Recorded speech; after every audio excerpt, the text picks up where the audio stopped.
In this video, I want to show a website called GeoGebra that is helpful for graphing 3D shapes. So at the end of our last video, we talked about how we can graph y equals 3 in XYZ space, and we showed that it was this plane that was parallel to the XZ plane and 3 units over in the positive y direction.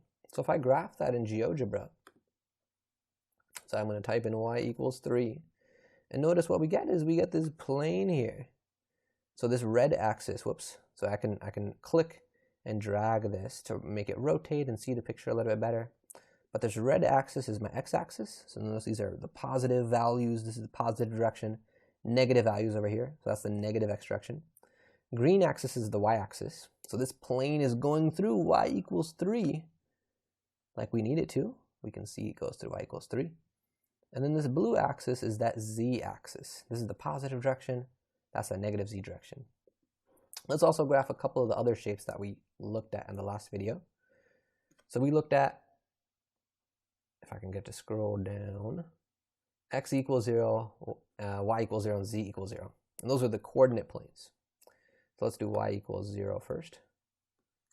If we do y equals 0, notice that our plane is shifted. Now it's going through y equals 0 on the y-axis. So this is the xz plane. This plane contains the x-axis and the z-axis. If I change the equation and do x equals 0, click away.